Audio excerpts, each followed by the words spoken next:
House Leader of Third Party. Mr. Speaker, on the carbon tax, first the BC NDP flipped, but when they flopped, it was on to the right side of history.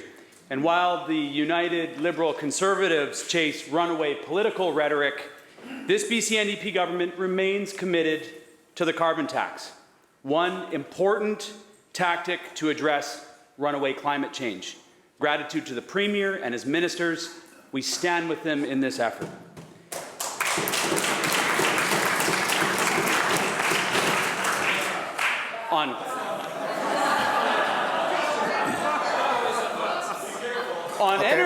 On energy policy, though, Mr. Speaker, not so much.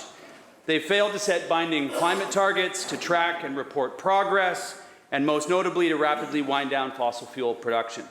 Approving LNG Canada, wood fibre LNG, and cedar LNG make it impossible for us to honestly achieve our climate targets. And they lock fracking and LNG exports for decades. These are the opposites of climate action. The Premier stated we cannot continue to expand fossil fuel infrastructure and hit our climate goals. Honourable Speaker, my question is to the Premier. When will the Premier stand by his words and stop expanding fossil fuel infrastructure? Minister of Environment.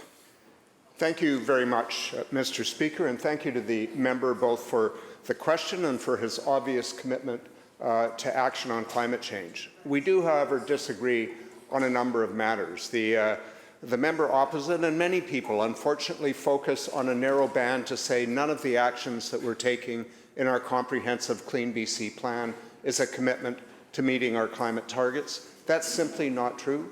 We're taking action on transportation. We're taking action on home heating. We're taking action on decarbonizing industry. And we are taking action through our new Energy Action Framework in developing a regulatory cap on emissions from the oil and gas sector to meet our target of a minimum 33% reduction by 2030. That's what we're doing. We're also focusing through the major projects in Clean Energy Office on encouraging and supporting the development of clean energy and clean energy technologies in all its forms, as recently witnessed with the agreement of our Premier and the Premier of Newfoundland and Labrador to collaborate on hydrogen production. House Leader, Third Party Supplemental. Thank you. While we stand with this government in support of the carbon tax, we will continue to hold the government accountable to the commitments that they've made to ensure that we are on track to meeting our climate commitments. The hard truth in BC is that we're not heading in that direction. Incrementalism and empty rhetoric won't save us. Immediate and fulsome action will. The organization Canada Action is spreading misinformation about LNG with the Minister of Energy and Mines photo in their ads.